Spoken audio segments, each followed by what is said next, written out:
방금 전에 봉독한 본문을 중심으로 운명 앞에서라는 제목으로 약속이 이끄는 삶 114번째 시간 함께 나누겠습니다. 해 아래 인생을 살아가면서 많은 사람들이 가지고 있는 의문점이 하나 있습니다. 뭘까요? 그것은 바로 운명이라는 것이 있느냐라는 것이죠. 여러분 어떠세요? 운명이라는 게 있다고 생각하십니까? 먼저 운명이라는 단어를 사전에서 찾아보면요. 운명은 인간을 지배하는 필연적이고 초월적인 힘 혹은 그 힘으로 말미암아 생기는 길, 흉, 화, 복이라고 이렇게 되어 있습니다. 그래서 영어로 하면 destiny가 아니고 fate라는 단어를 쓰게 되죠. 자, 혹은 타고난 운수, 수명이라고 정의하기도 하는데요. 한마디로 운명이라는 것은 인간이 태어날 때부터 모든 것이 정해져 있다. 이미 정해진 미래가 있다. 뭐 그런 것입니다. 내가 어떻게 할 수 없는. 자, 그런데 이런 운명을 믿는 사람들의 근거가 뭡니까? 그 유명한 예수 믿기 전에 다들 보신 거 있잖아요. 사주팔자. 모르세요? 사주팔자? 자, 사주팔자 이게 뭔지 아십니까? 사주, 4개의 기둥이 있죠. 시와 일과 월과 그리고 초가 있습니다. 사주, 4개의 기둥과 팔자, 8명의 인생의 그 시간들을 이걸 갖다가 종합해보는 그런 거죠. 4개의 기둥과 8개의 사람들의 연, 월, 시까지 다 계산을 하는 겁니다.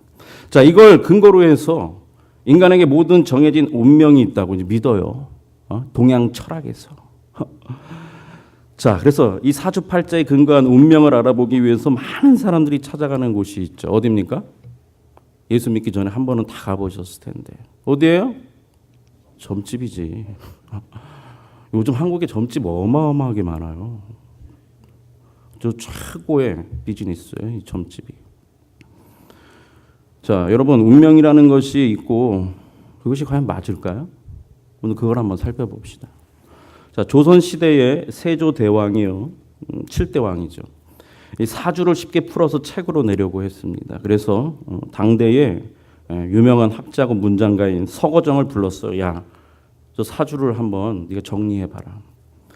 그래서 이 똑똑한 서거정이라는 사람이 이 사주팔자와 12간지, 12가지 띠가 있죠, 우리 띠. 그거를 조합한 결과 인간의 운명에 있어서 경우의 수가 사주팔자가 나올 수 있는 수가 51만 8,400가지라고 정리했습니다. 잘 적어놓으세요. 혹시 누가 사주팔자 몇 가지 경우의 수가 나올 수 있는지 물어보면 51만 8,400가지라네요. 그런데 이렇게 정리를 하고 나니까 이상한 문제가 하나 생겨요. 당시 조선의 인구가 1,500만 명이었는데요. 이 경우의 수로 따져보니까 조선의 사주가 같은 사람이 29명이나 생기는 거예요. 경우의 그 수에 따라서 계산을 해보니까 같은 사주인 사람이 29명. 즉 사주라는 것 자체가 근본적으로 모순이라는 걸 발견한 거죠. 예를 들어 성종임금 8대 9대인가요? 성종임금 때에 자기와 사주가 똑같은 과부가 성 안에 살고 있다는 소문을 들었어요. 이 성종대왕이. 그래서 그녀를 불러가지고 그녀가 살아온 여정을 물었습니다. 사주가 똑같아요. 성종이 근데 세자 책봉될 때 이 여인은 어머니와 사별을 합니다. 그리고 이 성종이 조선의 임금으로 등극했을 땐 이 여인은 남편과 사별해서 과부가 됐어요. 즉 임금의 경사스러운 일이 있던 해마다 사주가 같은데 이 여인에게는 불행이 겹쳐서 밥도 제대로 못 먹는 인생으로 살고 있었어요. 이 사실을 안 성종 임금은 이렇게 말했다고 합니다. 이 세상에 못 믿을 게 사주구나 라고 개탄했다고 해요. 그러나 여러분 현실은 어떻습니까? 한국의 경우에 여전히 알 수 없는 미래에 대한 불안감 때문에 이 사주팔자에 매여서 살고 있는 사람 어마어마하게 많아요. 정치인들, 연예인들, 사업가들. 그리고 이런 샤머니즘적인 방법으로 운명과 미래를 바꿔보려고 온갖 수단과 방법, 돈을 아끼지 않아요. 어마어마하게 돈 잘 벌어요. 나는 잘못 온 거야, 길을. 나는 진짜 잘못 온 그런 점이 있어. 점집의 무당들은 돈을 무지무지하게 벌어요. 진짜 제대로 하는 무당들은. 자, 무슨 일이 있을 때마다 점집을 찾아가서 사주팔자를 보고 무당을 불러다가 구술합니다. 그래요. 운명. 사람이 결코 바꿀 수 없는 사실은 결과라는 게 있기는 있어요. 예를 들어서 앞서 소개한 자신이 태어난 생년, 월, 일시, 그리고 팔, 부모가 그렇고 형제가 그렇고 조부가 그렇죠. 그걸 내가 뭐 어떻게 결정을 합니까? 내가 그걸 뭐 어떻게 바꿀 수 있습니까? 근데 문제는 이런 운명이 과연 한 사람의 인생을 결정하느냐라고 했을 때 여러분은 어떻게 생각하냐라는 것이에요. 그리고 성경은 어떻게 얘기하냐라는 것이죠. 사람들이 사주팔자와 운명을 얘기할 때 크리스찬은 거기에 대해서 뭐라고 답변할 것이냐라는 것이죠. 이 운명이라는 문제에 대해서 두 부류의 사람들이 있습니다. 첫째, 인간의 운명은 인간의 힘으로는 바꿀 수 없다. 그건 숙명이다. 그러니 받아들이고 그냥 살아. 따라해 봅시다. 생긴 대로 살아. 생긴 대로 살아. 그렇게 살다가 가. 뭘 얼마나 영광을 보겠다고. 그래서 이들은 운명을 거스르지 않아요. 다 내 무슨 소관이라고 여기고 살아요? 아유, 내 팔자 소관이지. 내가 태어난 생년 월일 시가 그렇고 내 부모가 그렇고 조부가 그렇고. 소위 송충이는 뭘 먹고 살아요? 솔잎을 먹고 사는 거야. 이렇게 얘기해요. 주어진 자신의 환경과 체제에 순응하거나 혹은 팔자련이 에이 박복한 내 인생. 내 이름은 박복자야. 없을 박 복복자. 여자 자자 박복자.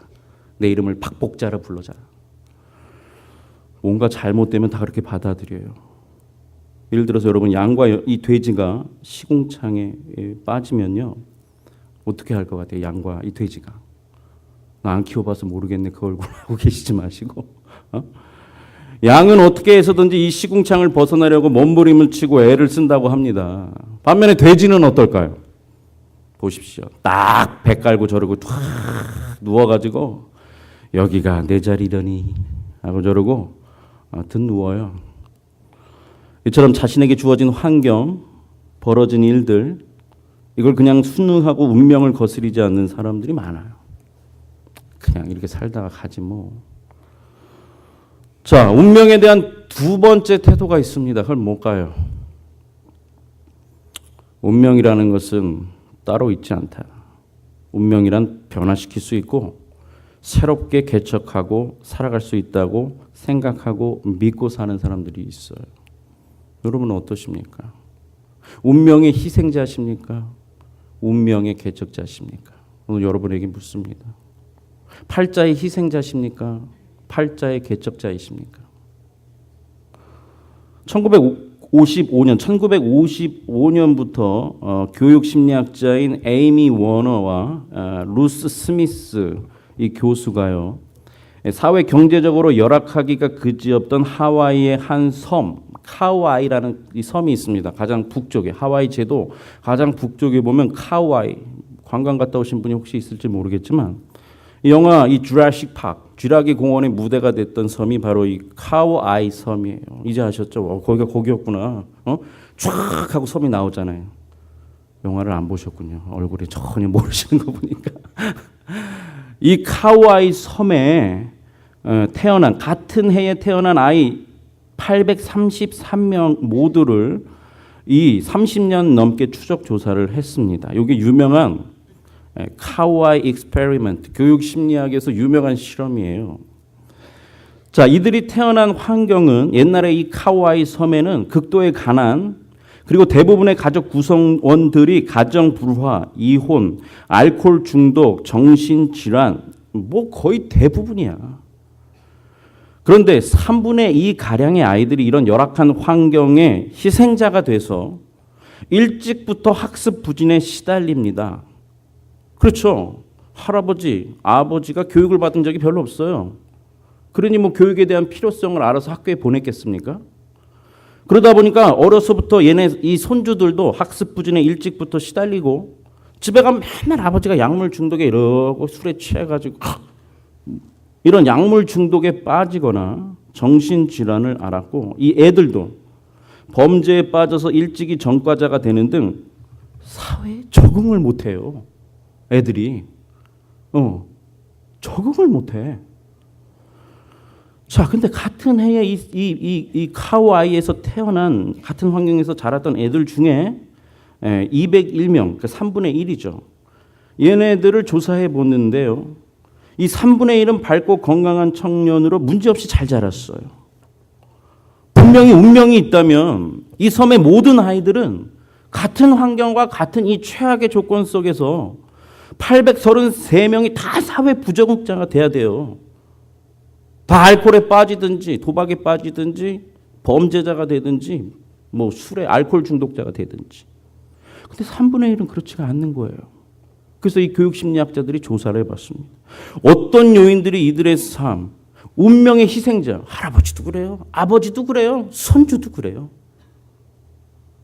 그 운명의 희생자가 되지 않고 운명을 개척하는 이런 일이 왜 있었을까? 10년을 더 연구해 보았는데 놀라운 사실은 어려운 환경 속에서도 꿋꿋이 제대로 성장해 나가는 힘을 발휘한 아이들에게는 예외 없이 no exception. 그 아이의 입장에서 이해해주고 받아주는 어른이 적어도 한 명은 꼭 있었다는 거예요. 그 한 명이 어머니, 아버지일 수도 있고 할아버지, 할머니일 수도 있고 이모나 고모이기도 하고 삼촌이거나 아니면 학교 선생님 누구라도 상관없어요. 그저 자신의 존재 자체를 인정해주고 가까이 지켜봐주고 함께 해주고 그리고 사랑을 베푼 단 한 사람이 있는 아이들은 그 열악한 환경이라는 이 운명의 희생자가 되지를 않고 이를 극복하고 새롭게 성공할 수 있는 내면의 힘을 가지고 운명의 개척자 자신들의 미래를 바꾸고 새롭게 만들었어요. 할아버지는 그렇고 아버지는 그랬어도 손주는 그거를 끊었다는 거예요. 운명의 희생자가 아니라. 오늘 본문의 주제, 본문의 내용이 뭔지 아십니까? Fate, 운명의 문제입니다. 과연 사람에게 정해진 운명이라는 것이 있는지, 팔자소관이 정말 있는 건지 없는지를 분명히 알려주는데요. 오늘 본문에 나오는 두 주인공 야곱과 에서를 한번 보십시오. 사주팔자에 근거한 운명이 있으면 이 둘은 쌍둥이입니다. 같은 생년월일, 약간의 시간차만 있지만 그러나 과연 이 둘의 운명이 똑같느냐라는 것이에요. 성경이. 답부터 말하면 전혀 달랐어요. 쌍둥이라고 해도 얼굴도 다르지만 인생의 우여곡절이 다른 경우 참 많아요. 같이 태어났는데도. 물론 바꿀 수 없는 사실, 결과라는 그런 운명은 반드시 있습니다. 내가 태어날 때부터 결코 바꿀 수 없는 사실, 결과. 자신이 갖고 싶어서 가진 것도 아니고 갖고 싶지 않아도 억지로라도 인정해야 되는 그런 사실, 그런 결과가 있어요. 그런데 오늘 본문에 나오는 야곱도 여러분 그렇습니다. 그는 둘째로 태어나는 운명을 가졌어요. 쌍둥이 형제의 순서는 단 몇 초 혹은 몇 분에 태어나는 순서에 따라 달라지죠. 요즘은. 그러나 옛날에는 이 순서가 단지 너 형이니 나 아우야, 너 언니니 동생이야, 그냥 이거로 끝나는 게 아니었어요. 문제는 그때 어떤 순서로 태어나느냐, 장자의 운명과 둘째 차자의 운명이 맞이해야 하는 인생의 사실과 결과, 미래가 하늘과 땅이고요. 문제는 그 차이가 자신들만이 아니라 미래의 후손들까지도 그게 이어져 내려가는 거예요. 예를 들어 한국의 조선시대의 4대부. 할아버지가 양반이면 아들도 양반이고 그 밑에 태어나는 애들도 양반이지만 할아버지가 종이고 아버지가 종이면 그 아들도 뭐예요? 종이에요. 그게 운명이었어요. 죽을 때까지. 즉 야곱은요, 태어나면서부터 결코 바꿀 수 없는 사실, 결과가 뭐냐, 형 에서가 죽기 전에는 죽어도 큰아들이 될 수 없는 인생이에요. 죽어도.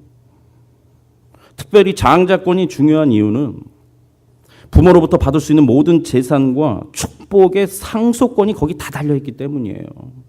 요즘도 그렇지만 그 옛날에 맨 땅에서 일어나는 개천에서 용나는 게 뭐 그게 쉬운 일입니까? 요즘은 그럴 수도 없어요. 내가 말씀드렸잖아요. 할아버지의 재력과 엄마의 정보력과 아빠의 허용, 이것이 애들의 성공을 위한 세 가지 요소라고 요즘에. 아버지는 벌어가지고 생활비 대기도 빠듯해요. 애들 뭐 미래를 위해서 투자하고 뭐 그럴 만한 돈의 여유가 없어요. 그나마 할아버지가 넉넉하면 그걸 바꿀 수 있는 거예요. 요즘에. 야곱은 태어나면서부터 이미 그런 권한이 없는 인생이었어요. 출세와 성공과는 거리가 먼 인생으로 아예 태어났어요. 몇 초 차이로, 몇 분 차이로. 그런 점에서 오늘 우리도 야곱과 같을 수 있어요. 태어나면서부터 바꿀 수 없는 사실이 있어요.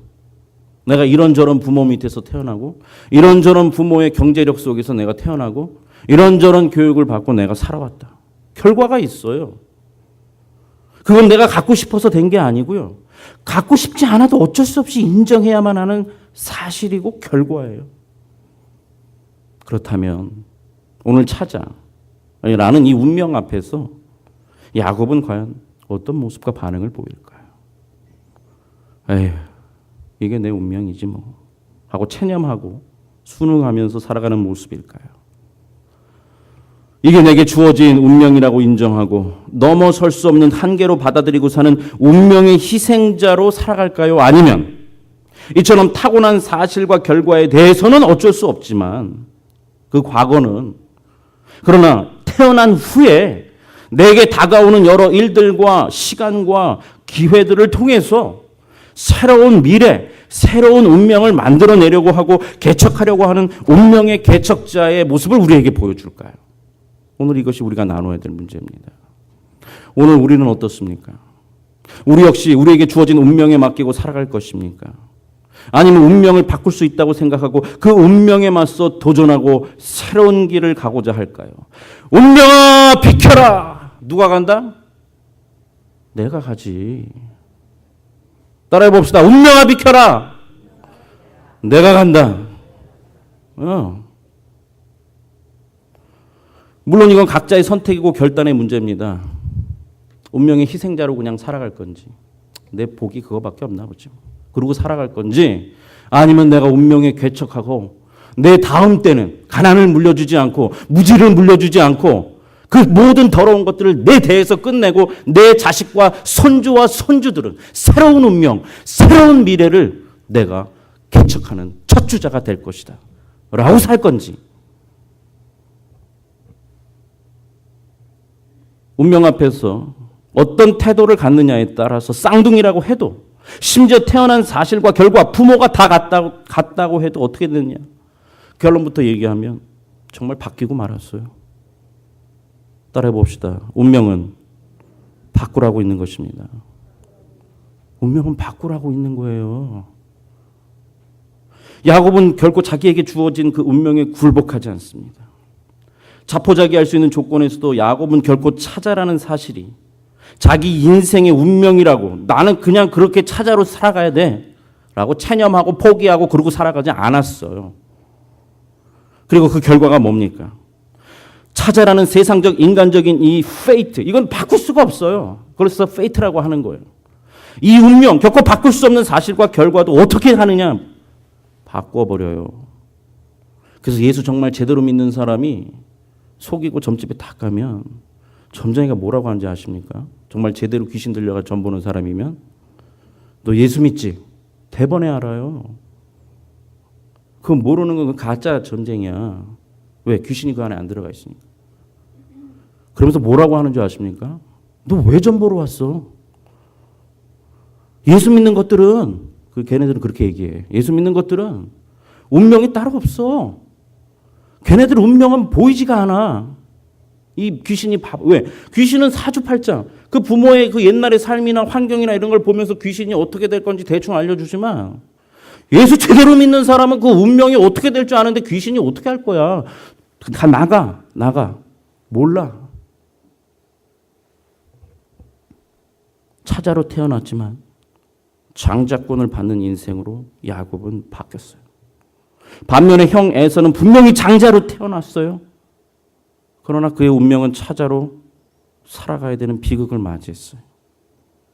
오늘 우리는 어떻습니까? 운명 앞에 그냥 끌려가는 운명의 희생자로 살고 계십니까? 박복자로 살고 계십니까? 아니면 바꾸고 살아가십니까? 내 대해서는 안 바뀐다고 해도 내가 문을 열면 내 아들이나 딸이나 내 손자나 손주는 분명히 새로운 운명, 새로운 미래를 나를 딛고 나를 열고 나아갈 것이다 라고 그렇게 운명의 개척자로 살고 계십니까? 에이, 이제 막 살 날도 얼마 안 남았는데 뭘 이렇게 피곤하게 살아. 그냥 살다가 가지. 두 번째, 그러면 야곱은 어떻게 차자라는 운명을 바꾸는 인생이 여러분 됐을까요?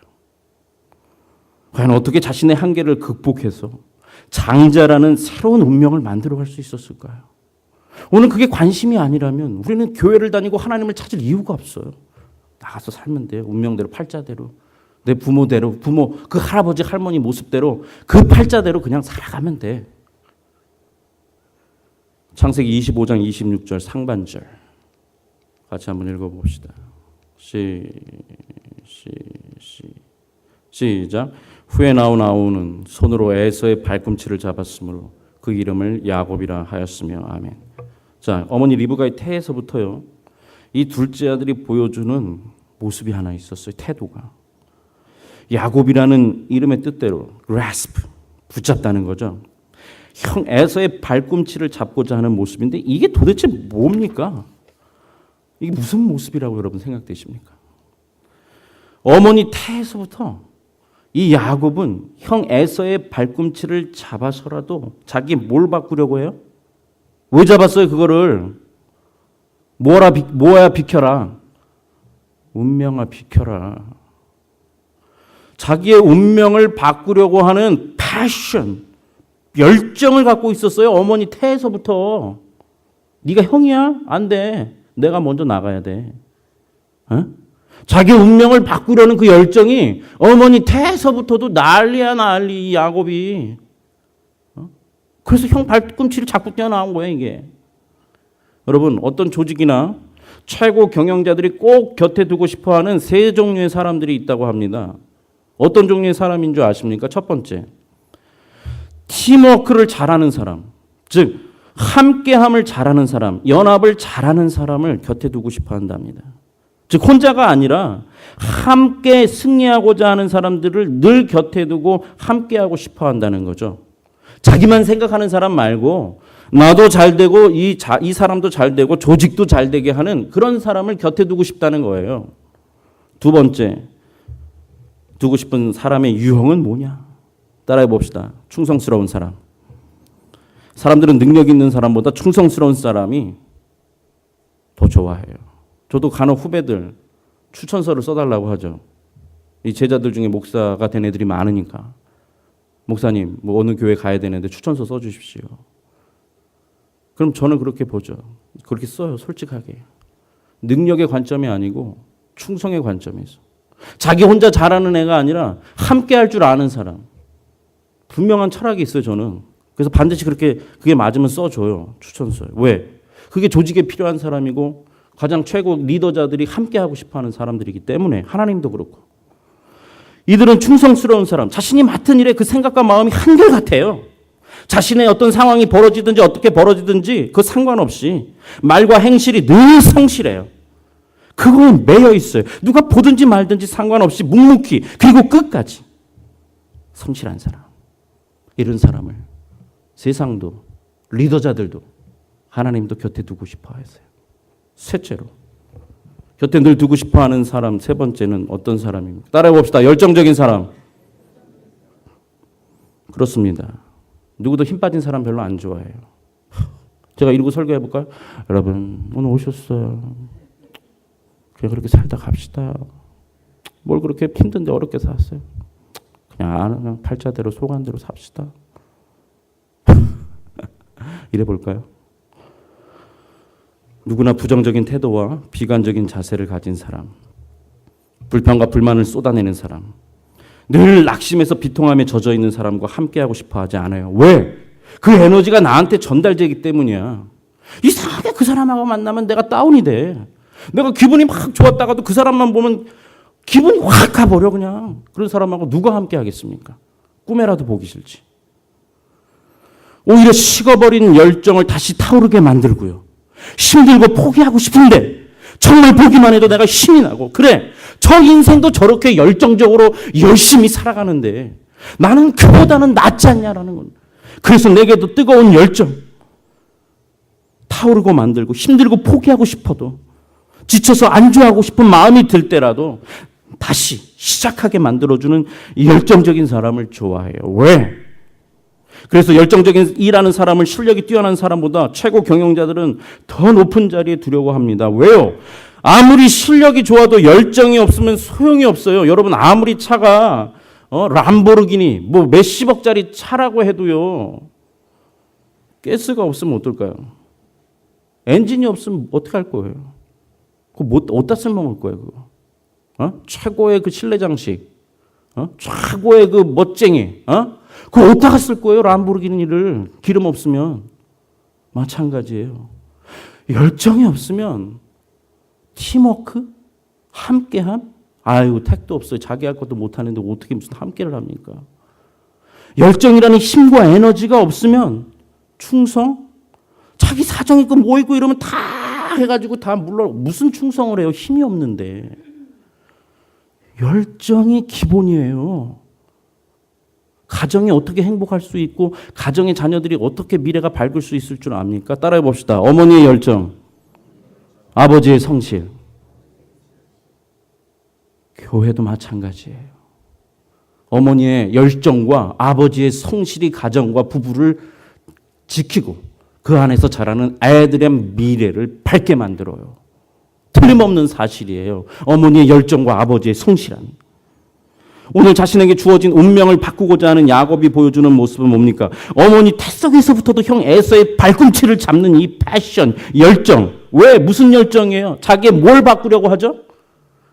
운명을 바꾸려고 해요. 뱃속에서부터 자기 운명을. 이런 열정은 자신이 차자로 태어났다고 인해서 멈추고 포기하게 됩니까? 에이, 형 발꿈치 잡았는데 안 돼. 내가 해보니까 안 되더라. 에이, 됐어 이제. 그렇게 포기하고 좌절하고 그냥 그걸 숙명으로 받아들이고 그냥 그렇게 사나요? 이게 돌이킬 수 없는 사실이고 결과니까 그걸 바꾸고자 하는 열정을 그만둘까요? 27절 말씀 같이 한번 읽어봅시다. 시작. 그 아이들이 장성하여 자라매 에서는 익숙한 사냥꾼인 고로 들 사람이 되고 야곱은 종용한 사람인 고로 장막에 거하니. 자, 이 구절에서 그 아이들이, 이게 아이들이라고 표현했지만 이때 이 둘의 나이가 40세, 40세. 이미 형 에서가 형이고 장자권을 가진 아들이라는 거, 그리고 야곱이 쌍둥이 동생, 장자권이 없는 아들이라는 이것이 무려 40년간 기정사실이었어요. 집안에서. 이건 바꿀 수가 없는 결과가 이미 되었어요. 40년 동안. 그런데 이런 사실, 기정사실과 결과라는 운명 앞에 야곱은 그 운명을 바꾸고자 하는 열정을 과연 포기하고 살았느냐? 태어나 40년이 됐으면 이제 이게 내 운명이니까 자신의 운명이 상속권이 없는 이 차자라는 사실 운명으로 받아들이고 순응하고 살아갈 만도 하건만, 이 40이 된 야곱이 보여주는 모습이 뭐냐? 31절 같이 한번 읽어봅시다. 시작. 야곱이 가로되 형의 장자의 명분을 언제? 오늘날 내게 팔라. 오늘날. 이게 무슨 말입니까? 난 40이 됐다고 하더라도 60이 됐다고 하더라도 야곱은 자신의 운명을 바꾸려는 열정을 결코 포기하거나 잃어버리지 않았다는 거예요.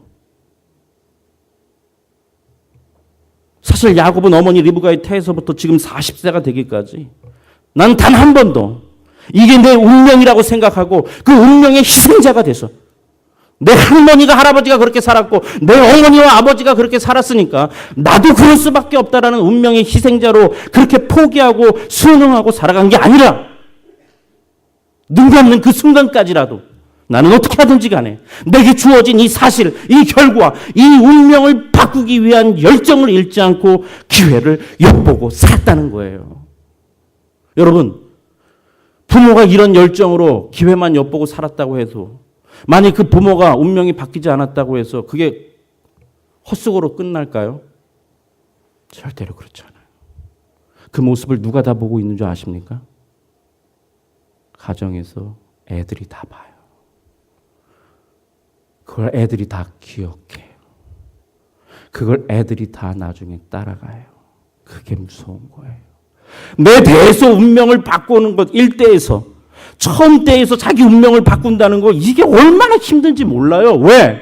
이미 40년이라는 그 운명의 사슬 아래, 희생자 아래 나는 모르고 살았기 때문에. 그러다 어느 날 그게 깨어져서 그걸 알고 몸부림을 치지만 이미 40년을 나를 올가매고 있는 이 운명이 나를 어떻게 하지를 못하고 몸부림을 치다가 죽을 수도 있어요. 그러나 문제는 그걸 누가 보내냐는 거죠. 가장 가까이에 있는 자식들이 보고 내 믿음의 형제와 자매들이 보고 있고 그걸 보고 그걸 알고 그걸 따라가기 시작한다는 거예요.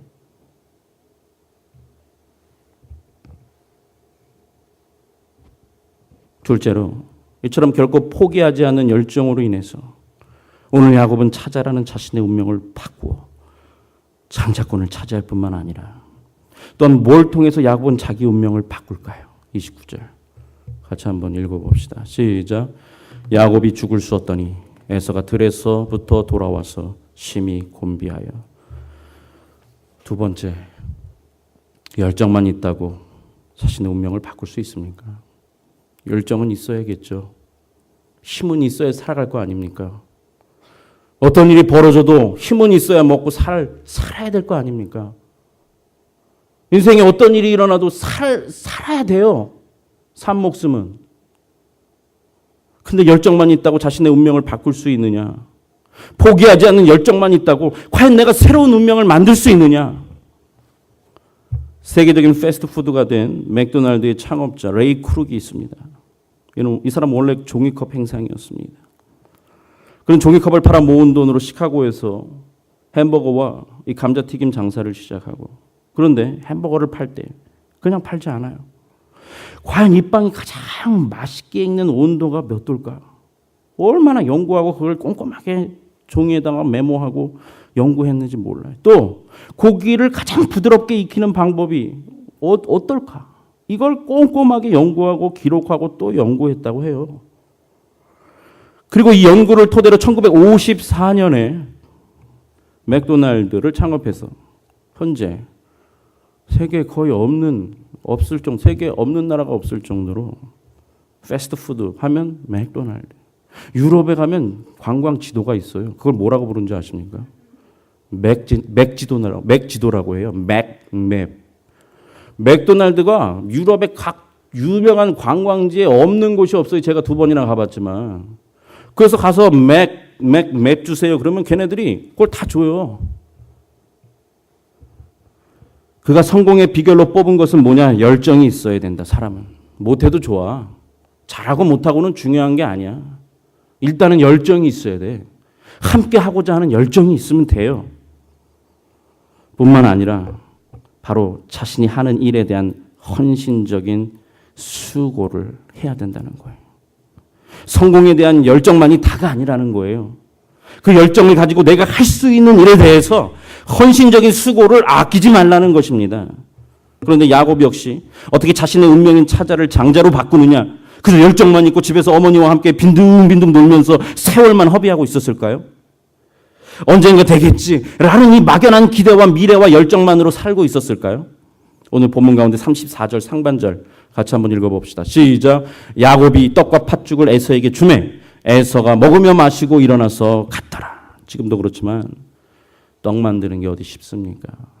제가 7년간 봤지만 떡 만드는 거 보통 정성 들어가는 게 아니에요. 시간과 수고가. 팥죽은 어떻습니까? 내 인생에 팥죽 써본 적이 없어. 그러신 분 계세요? 이게 수많은 시간과 정성이 들어가야 되고요. 연습하다 수도 없이 실패하고 또 실패하는 경험이 쌓이고 쌓여야 비로소 맛있는 떡, 저희 교회 떡은요, 지휘자님, 힐링 떡이에요. 아세요? 그런 거 들어보셨어요? 나중에 한번 아직 못 드셔봤죠? 이게요, 제가 떡을 딱 씹으면 그분이 그동안에 얼마나 많은 시간과 수고와 정성과 그 실패와 입 안에 제가 좀 예민하잖아요. 아시는 것처럼. 제가 좀 그렇잖아요. 이게 입 안에 그래서 마음이요 힐링이 돼요 진짜. 이 떡 하나가 이게 사람을 이렇게 힐링시키는구나. 나는 교회 와서 알았어. 여기 떡, 우리 명성교회 떡 먹으면서. 근데 집사람한테 야 여보 배워라. 뭐든지 배워라. 배워서 나 안 좋을 거 하나도 없다. 배워라. 집사람한테 이거 힐링이다. 이건 완전히. 팥죽도 그렇습니다. 또 오늘부터 계속 떡 만들고 또 팥죽 만드는 거 아닌가 몰라도 오늘부터 내가 운명을 바꾸기 위해 떡을 만들고 팥죽을 쓰리라. 너는 떡을 썰어라. 아니 나는 떡을 썰게. 너는 글을 써라. 한석봉의 어머니처럼. 수고와 기술과 수많은 연습과 훈련과 경험이 필요합니다. 그런데 자신의 운명을 바꾸기 위해서 야곱은 빈둥빈둥 놀고 그러고 있지 않았어요. 열정만 내가 형을 갖다가 물리치고 내가 장자가 될 거야. 그러고 살지 않았어요. 어머니와 집에 있으면서 형이 좋아하는 게 뭔가를 늘 꼼꼼히 살폈어요. 형이 사냥 갔다가 돌아오면 뭘 좋아하고 뭘 저렇게 찾을까? 뭘 저렇게 맛있게 먹을까? 그걸 꼼꼼히 살폈고요. 또 자신이 직접 형이 좋아하는 떡과 팥죽을 쓰는 기술과 수고를 배웠어요. 그래서 형이 또한 맛있게 먹을 수 있는 그 타이밍이 얼마나 중요해요, 음식에. 아무리 맛있는 음식이라도 싸늘하게 식어져 버린 거 먹어보십시오. 따라서 네 맛도 내 맛도 아니야. 기회를 찾는 일에 결코 게으르지 않았어요. 흔히 자기 운명을 부모 탓으로 돌리는 그런 어리석은 인생도 있습니다. 그러나 야곱은 자기 운명을 바꾸기 위해서 그래서 형이 좋아하는 떡을 만들고 팥죽을 쓰는 일을 어머니에게 부탁하지 않았어요. 엄마, 난 못하니까 엄마가 좀 해줘봐. 자기 운명을 바꾸려고 어머니한테 부탁하지 않았어요. 자신이 친히 수고하고 배우고 시간 들이고 정성을 들여서 익히고 만들어서 형 에서가 배고팠을 때 그때 타이밍을 놓치지 않고 갖다 줬어요. 이게 뭔지 아십니까? 바로 살아계신 하나님. 내게 생명을 주시는 말씀. 영원한 생명이 있는 천국에 대한 포기하지 않는 열정과 거기에 대한 헌신적인 수고의 그림자인 거예요. 야곱의 모습이. 그래서 하나님이 에서보다 야곱을 사랑한 거예요. 하나님에 대한 그 믿음에 포기하지 않는 열정. 진리의 말씀에 대한 그 사랑에 대한 포기하지 않는 사랑. 전 약속의 땅에 대한 그 포기하지 않는 그 소망.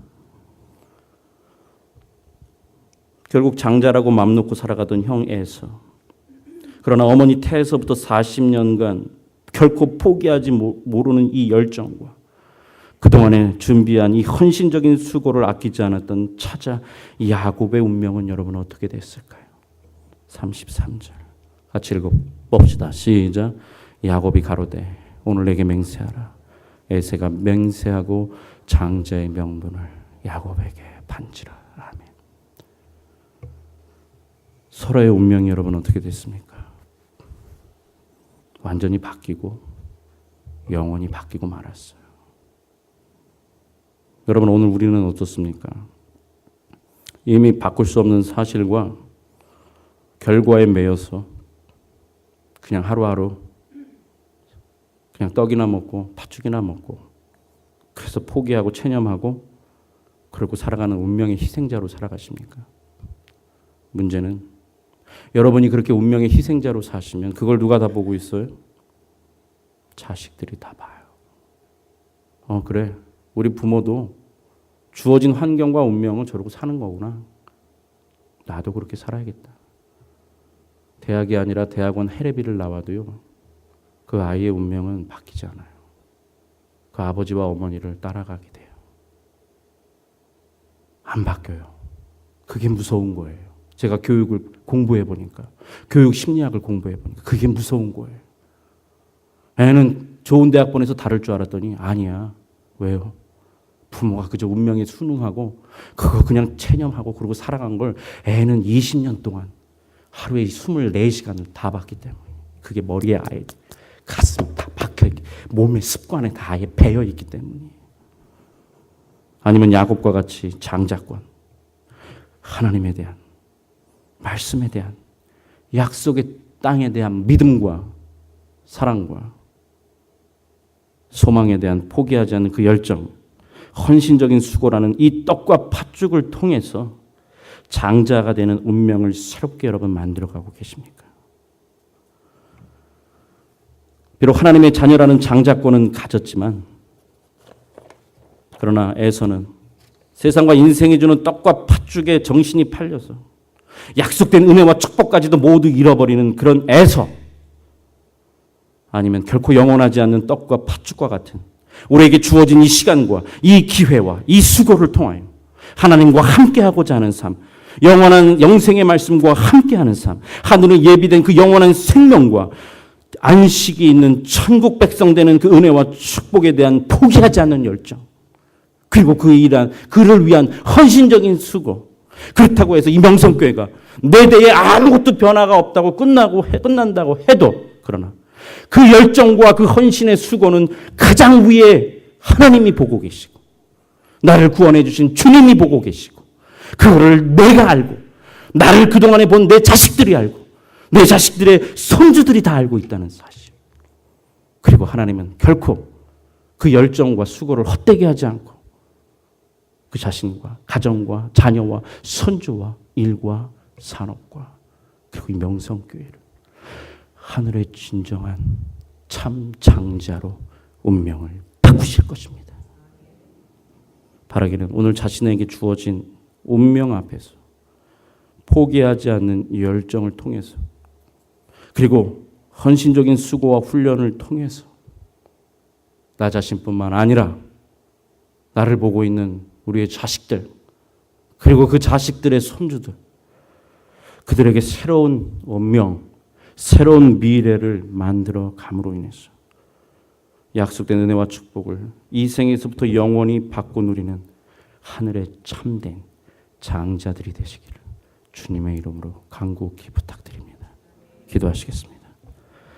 하나님이 세상을 이처럼 사랑하사 독생자를 주셨으니 이는 저를 믿는 자마다 멸망치 않고 영생을 얻게 하려 하심이니라. 아멘.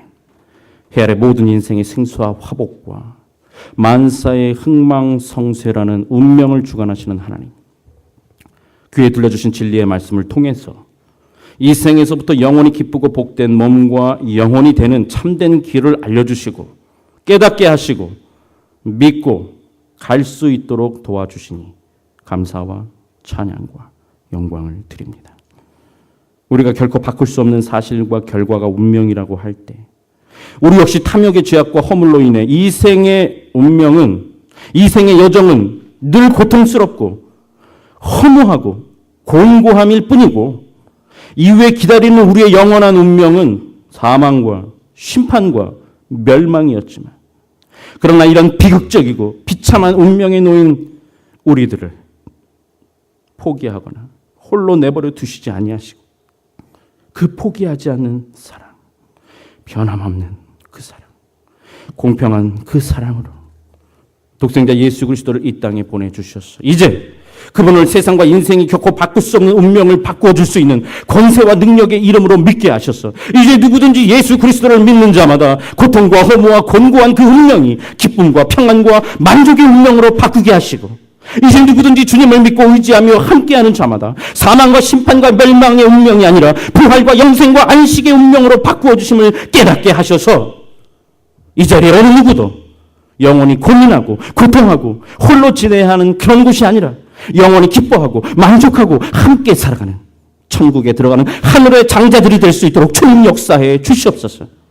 오늘 본문을 기억하며 우리가 기도하는 것은 찾아라는 자신이 바꿀 수 없는 세상과 인생의 그 사실, 결과라는 운명에 대해 체념하고 포기하고 순응하고 살아가는 거 아니라 결코 포기하지 않는 그 열정, 자신이 할 수 있는 일에 헌신적으로 수고함으로 인하여 장자의 운명으로 바꾸어버린 이 야곱을 기억하면서 우리 역시 태어나면서 갖게 된 그 사실, 결과에 매여 어떤 새로운 미래도 기대할 수 없다고 체념하고 살아가는 운명의 희생자, 나도 그렇고 내 자식도 그렇고 내 자식의 자식도 그런 운명의 희생자로 줄줄이 따라갈 것이 아니라 하나님께 대한 믿음과 약속의 말씀에 대한 사랑과 약속의 땅에 대한 소망이라는 이 장자권에 대한 결코 포기하지 않는 열정, 헌신적인 수고를 통해 세상과 인생이 결코 줄 수도 바꿀 수 없는 우리 자신과 가정과 자녀와 후손들의 인생 미래까지 새롭게 만들어가는 운명의 개척자가 되게 하시고, 그래야 썩어질 땅과 육의 그 떡과 팥죽의 몸과 영혼이 팔려서 하나님의 장자의 그 은혜와 축복을 다 잃어버리고 살아가는 에서와 같은 망령된 자가 되지 않도록 주님 도와주셨어. 이제 우리의 이 땅과 육의 수고와 시간과 기회를 통하여 영원한 장자권을 사고자 하는 지혜로운 하나님의 자녀가 되도록 주의 성령으로 함께 하시고 인도하시고 역사